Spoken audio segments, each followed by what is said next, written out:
28절까지입니다.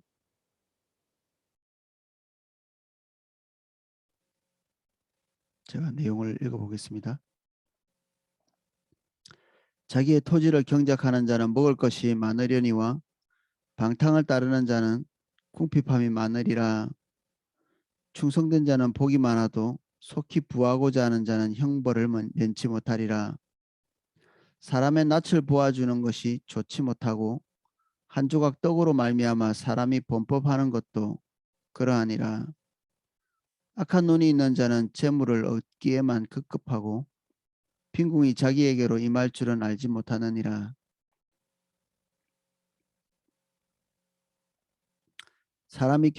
사람을 경책하는 자는 혀로 아첨하는 자보다 나중에 더욱 사랑을 받느니라.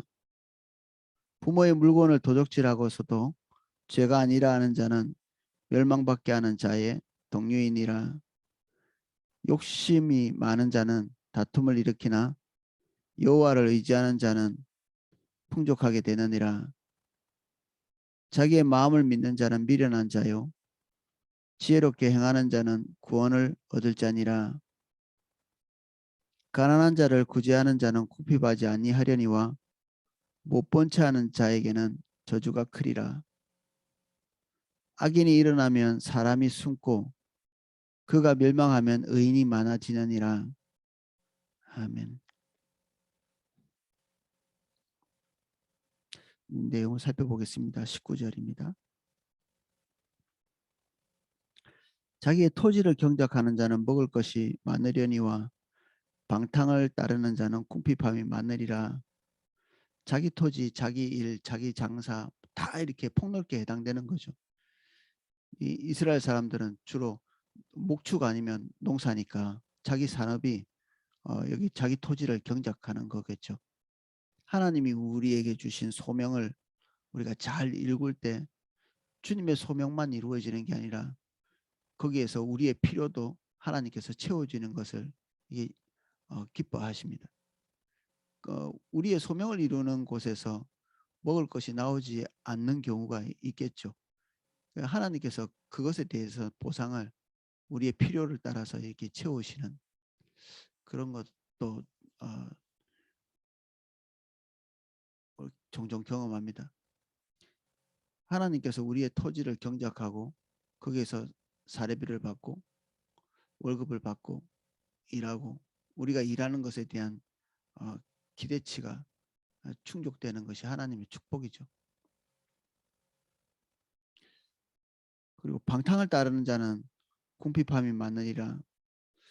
방탕 이게 이제 육신적으로 뭐 물질을 쓰고 이런 것들을 말하는데 주석들은 이게 집중해서 일하지 않는 것까지 포함하고 있더라고요.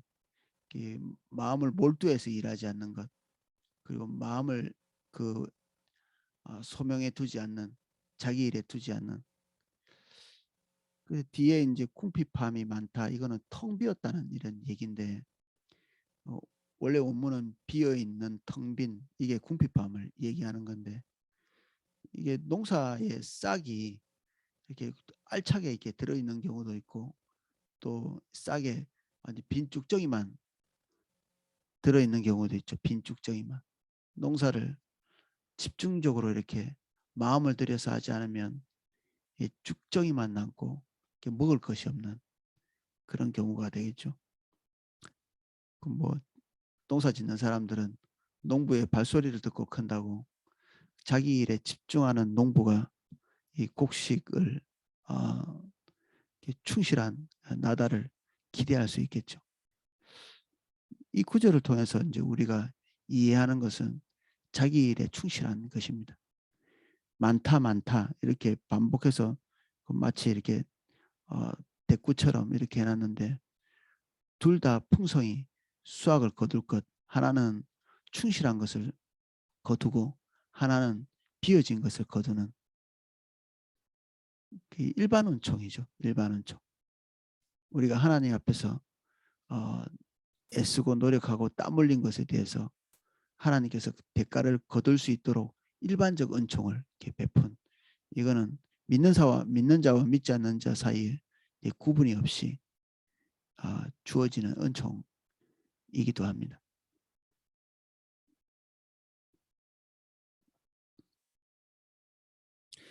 충성된 자는 복이 많아도 속히 부하고자 하는 자는 형벌을 면치 못하리라.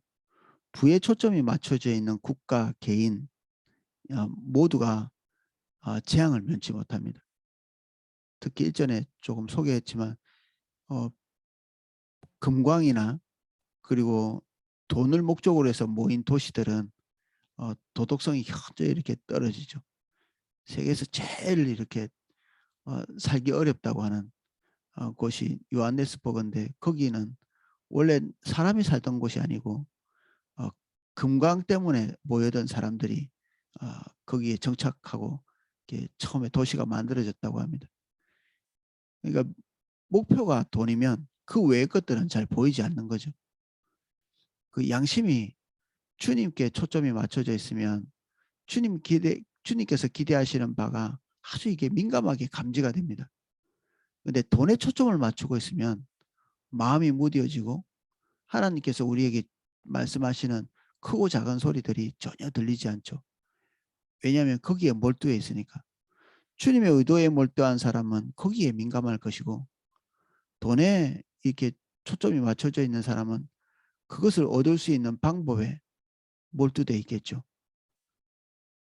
그래서 이 두 사람이 민감한 것은 하나는 주님께 하나는 이득에 민감하겠죠.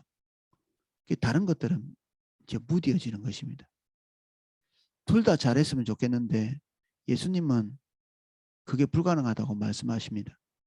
두 주인을 섬기지 못할 거라고 말씀하시죠. 우리가 세속에서 열심히 일하는 것은 부를 위해서 일하는 것이 아니죠. 하나님께서 우리에게 주신 소명 그리고 그 소명을 통해서 세상을 섬기고 사람들을 섬기고 우리에게 붙여진 관계들을 섬기고 이게 우리의 소명이고 직업이죠. 그 돈이 많다고 탐욕스럽지 않습니다. 돈이 많다고 돈의 노예도 아니고요. 재벌이 다 탐욕스럽지 않습니다. 하나님께서 우리에게 관리하게 하신 역량에 따라서 돈은 많고 적을 수도 있는데 우리의 방향성이 부한 자를 초점으로 맞춰가지고 우리의 이상을 삼고 달려가면 우리에게 주님의 어떤 의도들은 남지 않죠. 전혀 남지 않습니다. 두 주인을 섬길 수 없는 것 이게 우리가 초점을 하나만 둬야 되는 이유이죠. 주님이든지 돈이든지.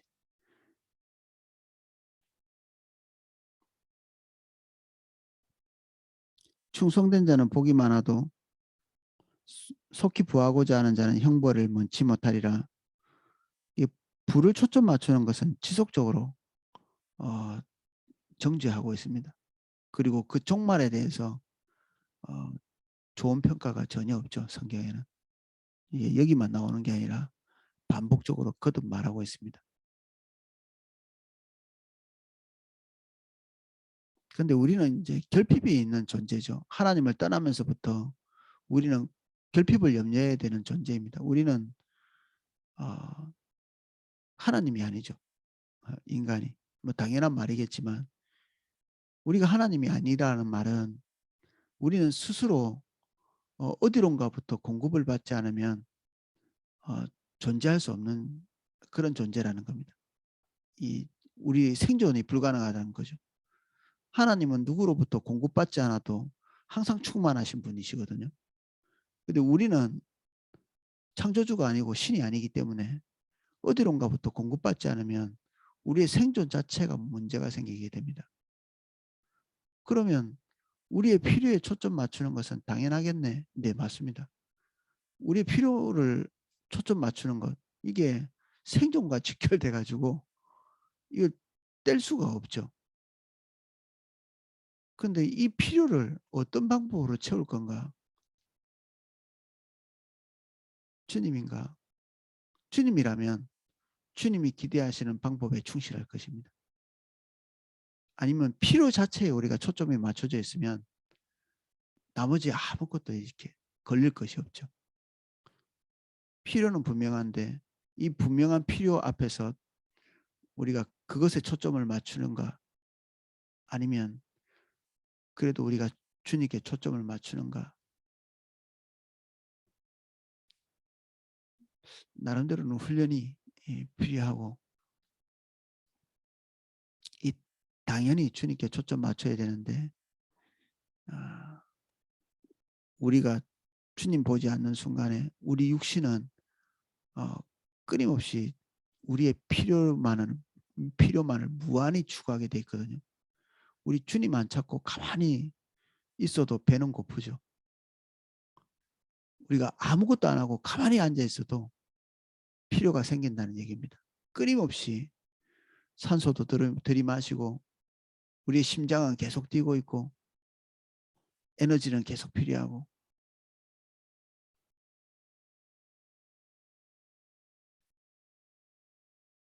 그래서 주님 안 찾고 가만히 있어도 우리의 필요는 계속 우리에게 뭔가를 추구하도록 이렇게 촉구하죠.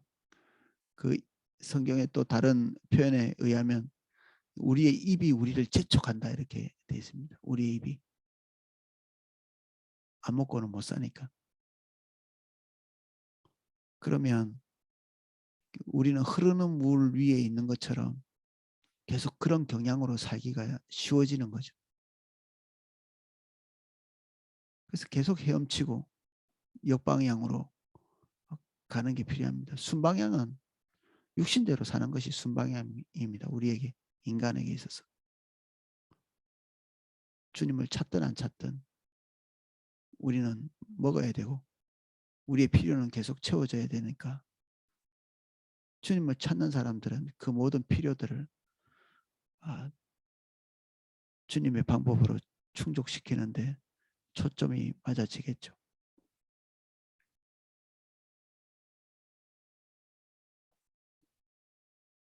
사람의 낯을 보아주는 것이 좋지 못하고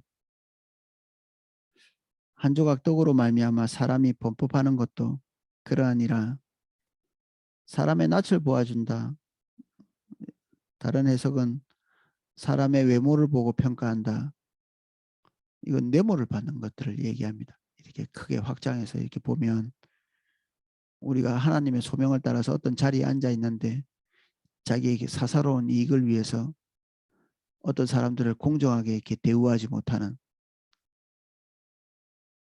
그러기 쉬운 사람은 그런 직업을 가져서는 안 되겠죠. 자기 이득을 추구하는 데 초점이 맞춰져 있으면 하나님께서 주신 소명을 소명대로 주님이 기대하시는 대로 잘 활용할 수 없을 것입니다. 만약에 우리가 그 어, 스타일을 계속 고수하고 있다면 하나님께 이렇게 달려서 이렇게 저울처럼 우리를 달아보시는 그 저울에 달려서 우리는 그 자리를 계속 고수할 수는 없을 것입니다. 그 종종 뇌물을 받고 자기 자리를 박탈당하는 사람들이 있잖아요. 그 자리는 자기 이득을 위해서 그 자리에 있는 것이 아니라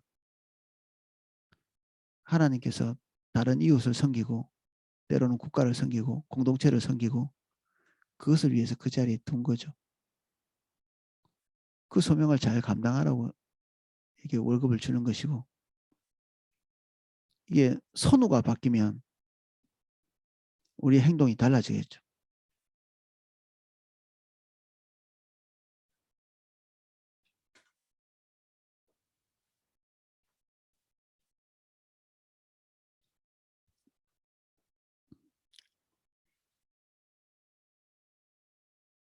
나중에는 한 조각 떡인 이 미미한 이득을 위해서도 어, 이게 편법을 행하는 그런 사람이 됩니다. 우리는 반복해서 지금 그 권력을 남용하거나 자기 지위를 남용하는 것에 대해서 보고 있습니다. 하나님이 지금 여러 차례 반복해서 여기에 실어놓고 있는데 이것은 국가를 형성하는 데 대단히 이게 해로운 것이죠. 이 초두에 우리가 잠언에 들어올 때 이 잠언 전체의 내용들이 누구를 지향해서 썼느냐 하면 왕이 그 다음 통치자가 볼 수 있도록 쓰여졌다 이렇게 같이 나누었습니다. 그러니까 금수저가 금수저에게, 그리고 권력자가 권력자에게, 그리고 백성을 통치하는 자가 통치하는 자에게 지금 뭔가를 이렇게 전수하는 그런 형태죠.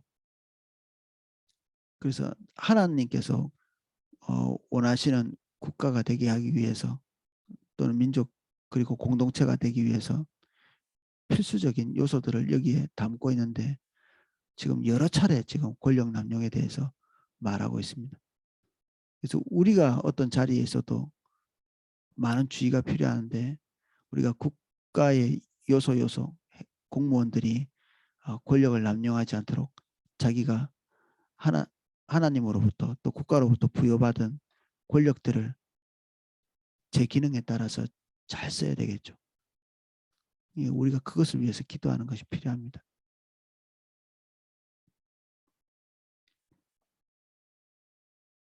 악한 눈이 있는 자는 재물을 얻기에만 급급하고 빈궁이 자기에게로 임할 줄은 알지 못하느니라. 뭐 앞으로 벌고 뒤로 샌다고 이렇게 돼 있는데, 하나님께서 우리의 주머니를 막으시고 또는 풀어버리시고 이렇게 하는 게 하나님의 주도권 안에 있죠.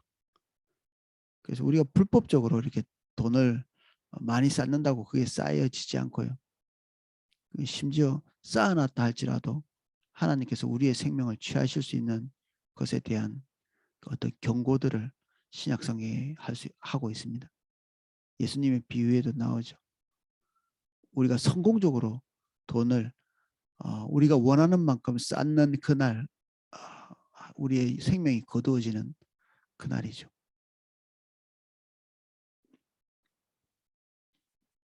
사람을 경책하는 자는 혀로 아첨하는 자보다 나중에 더욱 사랑을 받느니라. 사람을 경책하는 것은 대단히 피곤한 일이죠. 누가 부정적인 말, 부정적으로 들리는 말을 하고 싶겠습니까? 그래서 이것은 에너지가 없으면 할 수가 없습니다. 그래서 탈무드에 보면 그 진리는 무거운 것이다 이렇게 표현하고 있습니다. 그래서 늙은이들은 진리를 질 수 없다. 젊은 자들이 진리를 질 수 있다. 뭐 그런 얘기가 적혀 있습니다. 근력이 있는 젊은이가 이 진리를 지고 올바른 것을 지탱할 수 있고, 나이가 많아서 지치면, 몸과 마음이 다 지치면 진리를 고수하기보다는 지금 현재 있는 상태를 유지하기에 급급하죠. 치명적인 것이 아니라면 그냥 덮어두고 지나가고 싶은 게 노인들의 어떤 경향성이죠. 나이가 들수록 진리를 붙드는 것이 쉽지 않습니다. 피곤하기 때문에 그렇죠. 무겁고. 경책하는 자, 자기가 가지고 있는 에너지를 거기에 투자할 만큼 진심 어린 사람이죠. 이런 사람이 있다는 건 감사한 일이죠.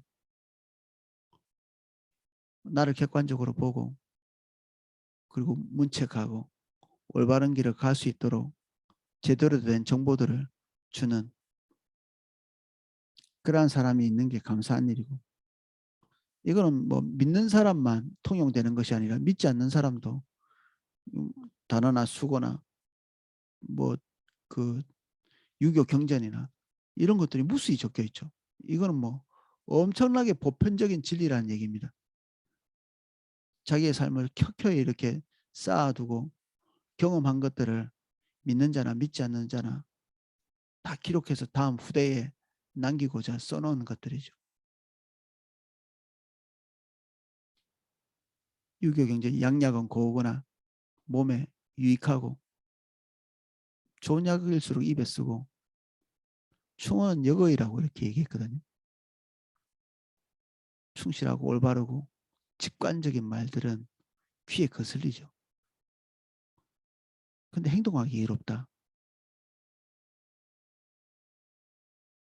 믿지 않는 사람들의 통찰력도 지금 여기에서 보는 것, 요 부분들은 다음 세대에 넘기기 위해서 기록물에 남아있는 것이 무수할 만큼 이 중요한 일입니다. 근데 쉽게 간과하고 넘어갈 수 있는 거죠. 좋은 소리, 달달한 소리 듣는 것 훨씬 더 쉬운 일이고, 이 거슬리는 소리들 주의 깊게 듣는 것은 쉽지 않은 일입니다. 그리고 이것을 정확하게 힘을 들여서 말하는 것도 쉽지 않죠. 할아버지 할머니가 손자를 문책하기 어렵죠. 이쁜 것만 보이고. 근데 할아버지 할머니가 아이를 키우면 이 아이들이 버르장머리가 없어지죠. 사랑이 너무 많아서 책망을 할 수가 없는, 또 힘이 없어서 책망할 수 없는. 그래서 누군가가 자기 에너지를 많이 들이고 그리고 모험을 감행하면서 올바른 말을 해주는 것, 그러한 사람들이 우리에게서 떠나가지 않으려면 우리에게 쓴소리하는 사람들에게 우리가 감사한 마음을 계속 가지고 있어야 됩니다. 그래야 다음에 또 올바른 말을 할 수 있는 용기가 생기겠죠. 그 사람에게.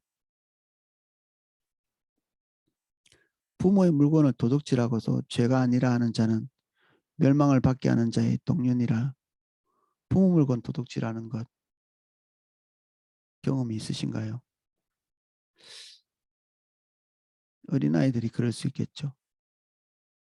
어릴 때 그러면 중대하게 책망해야 되겠고, 여기에는 뭐까지 포함되느냐 하면 부모를 재촉해서 재산을 받고자 하는 사람들, 그리고 올바르지 않은 경로를 통해서 부모의 재산의 그 이득을 취하려고 하는 사람들, 탕자의 비유에 나오는 그런 종류의 사람이고, 뭐 비슷한 유형의 사람들이 다 여기에 포함된다고 볼 수 있습니다. 무서운 것은 그 뒤에인데, 이런 짓을 하는 사람의 그 형태가 멸망받게 하는 자의 동료다. 멸망을 받게 하는 자. 이게 직관적으로 얘기하면 살인하는 자입니다. 살인. 이게 이렇게 나쁜 건가? 이게 좋은 거는 아니지만 살인은 엄청난 일이잖아요.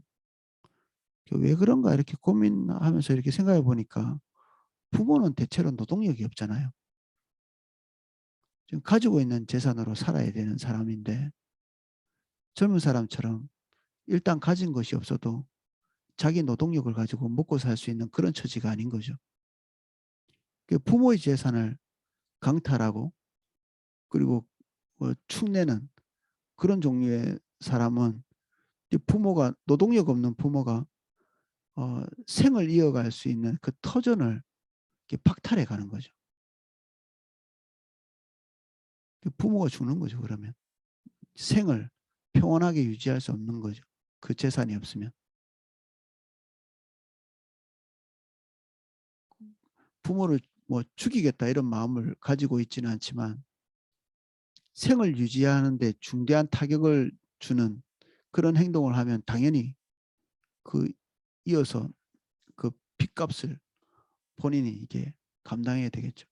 이게 책임성인데, 지금 내가 하고 있는 행동이 다른 사람에게 어떤 결과를 초래할 것인가, 성경이 이런 것들을 굉장히 집요하게 묻습니다.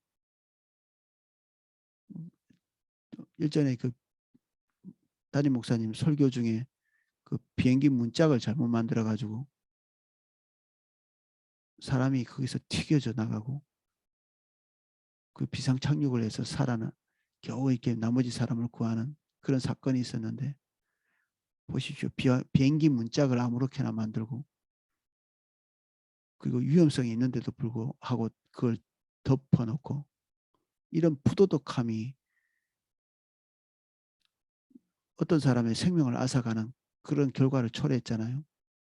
이것은 성경의 원리적으로 그 죽은 사람들의 핏값을 고스란히 하나님께서 그 사람들에게 갚습니다. 건축 이야기를 종종 했죠. 안전을 이렇게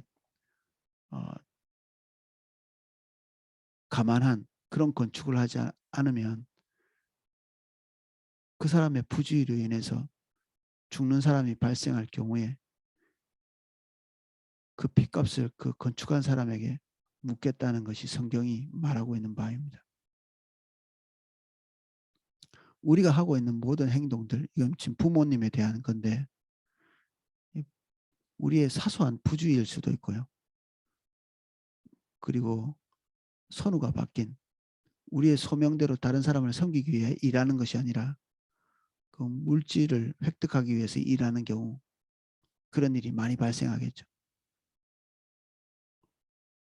그래서 내 직업, 내 행동, 우리가 관계 안에서 내가 하는 일이 어떠한 결과가 발생할 것인가 생각하지 않고 행동하는 그리고 그래서 이렇게 발생한 일들에 대한 그 좋지 않은 결과들 이 모든 결과들을 우리가 다 이렇게 어느 날 하나님께서 우리에게 갚으십니다.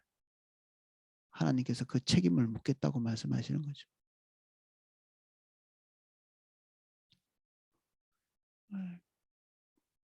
그래서 이 잠언을 읽을수록 이 책임에 대한 문제가 하나님께 얼마나 이렇게 중요한 요소인지 이렇게 보게 됩니다. 책임에 대한 요소. 이 무책임한 것은 대단한 악이죠.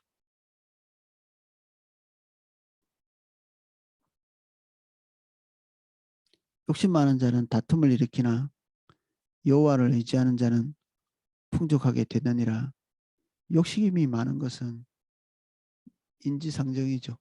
인간은 아까 말한 것처럼 필요가 계속해서 발생하는 존재이기 때문에 근데 그 필요에 초점을 맞추면 그리고 주님께서 우리의 필요를 채우시는 것에 대한 신뢰가 없을 때 조바심이 날 것이고 두려움이 몰려올 것이고 거기에서 욕심이 발생할 것이고 탐욕이 일어날 것이고 주님 떠난 사람들의 마음속에 이 욕심은 막을 길이 없을 것입니다.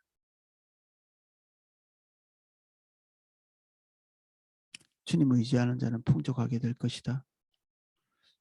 주님께서 약속하시고 지키지 않으면 하나님의 이름이 땅에 떨어지게 되겠죠. 흐릿한 말씀을 하시면 책임을 안 져도 되죠. 우리 정치인들이 필수적으로 익혀야 되는 게 흐릿한 말하기거든요.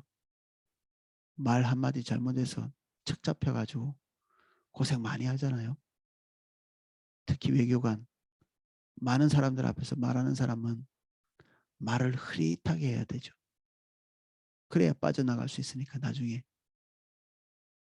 근데 하나님의 말씀은 모든 인류에게 주시는 말이기도 한데 말이 흐릿하지 않습니다. 명료하죠. 하나님을 대적해서 꼬투리를 잡을 수 있는 이 말씀 아닌가요? 이런 말씀이. 하나님을 의지했는데 풍족이 오지 않으면 당장에 하나님 앞에서 따질 수 있는 거 아닌가요?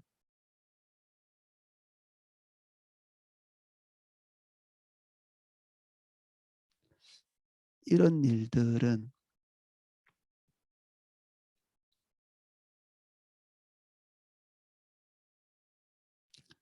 어떤 면에서는 좀 냉혹할 필요가 있는 것 같아요. 하나님 앞에서. 정말 주님만 의지해서 살고 주님이 기대하시는 바를 따라서 걸어보고 그 다음에 하나님께서 우리에게 필요를 채우시나 그렇지 않은가 증명된 사람이 증인의 삶을 살 수 있습니다.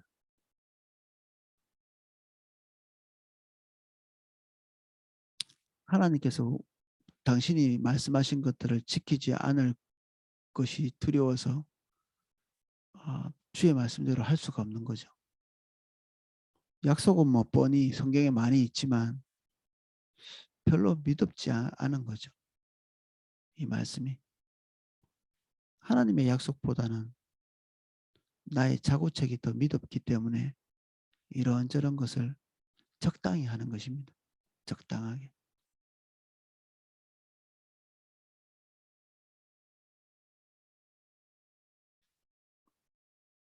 그런 사람들은 증인의 삶은 살 수 없습니다. 증인은 자기가 경험한 것, 들은 것, 본 것, 그래서 하나님이 이러하시더라고 분명히 객관적으로 얘기하는 건데 적당하게 살았기 때문에 하나님이 당신을 의지하는 자를 돕지 않는다, 돕는다, 이 둘 중에 하나가 이렇게 우리 입에서 증거가 돼야 되는데 이렇게 말할 자격이 없어지는 거죠. 하나님의 말씀대로 극단적으로 살아보지 않았기 때문에 말할 것이 없죠. 적절하게 취하고 적절하게 갔기 때문에 우리의 말도 항상 적절한, 아마도 하나님께서 채우지 않겠어? 아마도.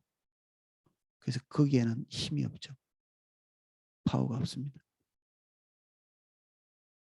변호사 정도 되는 거죠. 아마 하나님이 좋은 분이실 거야 정도. 그 증거를 듣고 누가 하나님을 신뢰하겠습니까?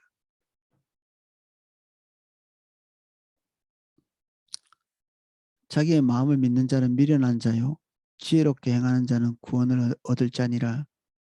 마음, 우리의 마음 가는 대로 하죠. 마음 가는 대로. 그리고 세상에 이런 문구가 엄청나게 많습니다. 우리의 마음 가는 대로, 네 마음 가는 대로. 아이들이 보는 헐리우드 영화들, 여기가 이런 것들 메시지를 많이 이렇게 아이들에게 뿌려놓습니다. 네 마음 가는 대로. 이게 마치 무슨 진리인 양. 근데 우리가 상상할 수 있는 가장 더러운 것을 한번 상상해 보십시오. 그냥 직관적으로 떠오르는 더럽고 부패한 것들. 그런 모든 부패한 것들보다 마음이 더 부패했다고 성경이 증거하고 있거든요. 세상의 어떤 것들보다 더 부패한 것이 인간의 마음이라고 증명하고 있습니다. 성경이. 믿을 만한가? 예, 마음 말고 다른 것을 믿는 게 훨씬 낫습니다. 우리의 마음은 믿고 따라가야 될 주인이 아니고 우리가 통치하고 우리가 명령하고 우리가 조절해서 우리를 따라오게 만들어야 됩니다. 우리는 뭘 따라가야 되죠? 하나님의 말씀, 진리, 예수 그리스도. 우리는 그분을 따라가고 마음은 우리가 책직질을 해서 데리고 가야 되는 존재죠. 뭘 지금 슬퍼하고 있어 지금? 뭐 때문에 낙심하고 있어? 예배할 마음이 없어? 정신 차리고 따라와. 우리가 우리 마음에 대해서 해야 되는 일입니다. 이게. 마음 가는 대로 질질 끌려가는 게 아니라 우리가 마음의 멱살을 잡고 이렇게 끌고 가야 되는 거죠. 마음이 우리에게 순종해야 되지 우리가 마음에게 순종해서는 안 됩니다. 마음은 배만 조금 고파도 뭐 이성을 잃어버리죠. 우리 몸속에 영양소만 조금 이렇게 결핍돼도 마음이 달라지고요. 날씨만 달라져도 달라지고 매일매일 변화무쌍하게 바뀌는 것이 마음이죠. 진리가 아닌데도 우리 마음은 반응하고요. 악한 것인데도 반응을 합니다. 믿을 수 없습니다.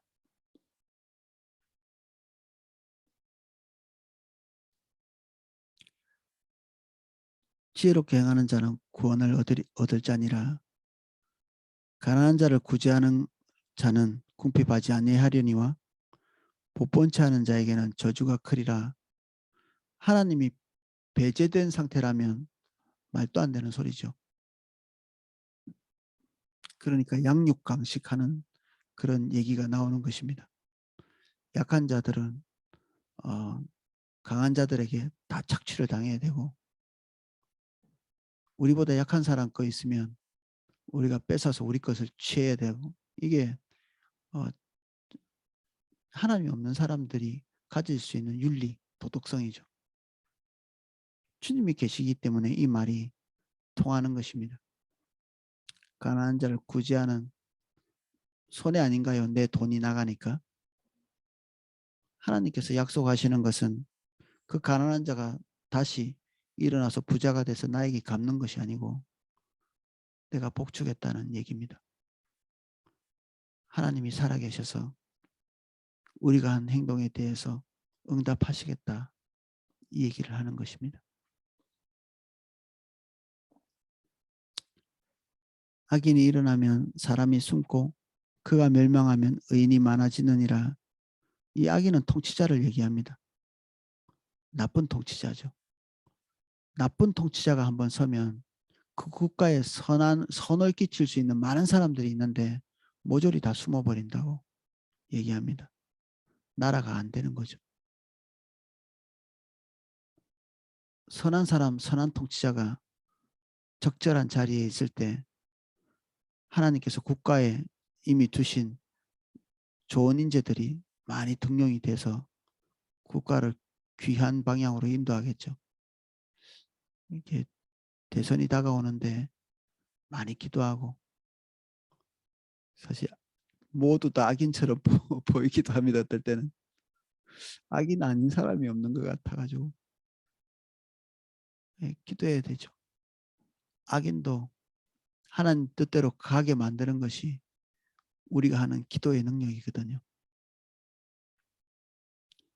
어떤 사람이 뽑혀야 될 건가 보다 누가 되든지 간에 기도를 쉬지 않는 것이 훨씬 중요합니다. 악인이 아닌 사람이 있겠습니까? 그나마 우리 안에 제일 낫다고 하는 사람들이 우리의 통치자가 될 것이거든요.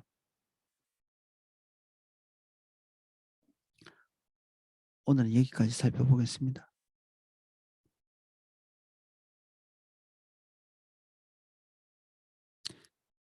하나님의 말씀이 늘 자책과 찔림이 됩니다. 우리가 있는 자리에 그대로 있지 못합니다. 때로는 마음이 아프게 찌르는 바늘같이 아픈 말씀에 올바르게 반응할 수 있도록 도와주십시오. 민첩하게 움직일 수 있도록 도와주십시오. 주의 말씀이 선포될 때 더디 행하여서 그 말씀이 잊혀질 때까지 방황하지 않도록 도와주십시오. 말씀이 우리를 찌르는 그 아픔이 채 사라지기 전에 능동적으로 반응할 수 있도록 도와주십시오. 오늘 우리에게 주시는 말씀, 오늘 행할 수 있도록 우리를 인도해 주세요. 잊지 않게 적을 수 있도록 도와주시고 어떤 것도 헛되이 우리 마음 바깥으로 떨어져 나가지 않도록 은혜를 주십시오. 하나님께서 우리를 보내신 각 자리에서 무책임한 행동하지 않도록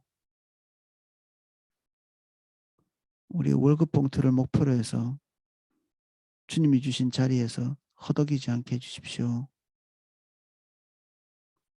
다시 우리가 배운 대로 왜 우리의 직장과 가정과 우리의 사업체에 있는지를 보게 해주십시오.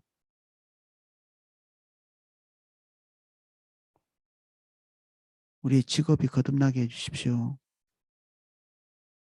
싹군같이 일하지 않게 건성으로 일하지 않도록 하나님의 신실한 성품을 우리에게 기름 부어 주십시오.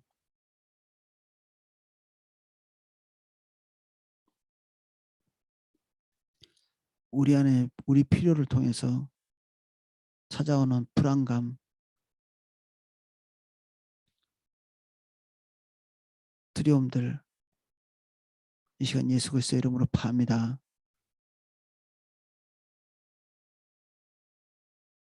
평온을 주십시오. 주님으로부터 오는 안식과 평온을 예수님 이름 축복합니다. 두려워하지 않게 해주십시오. 먹을 것, 입을 것 염려하지 않게 해주시고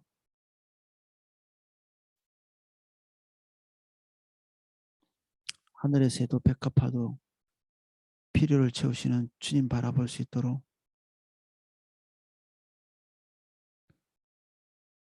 우리의 마음을 새롭게 해주세요.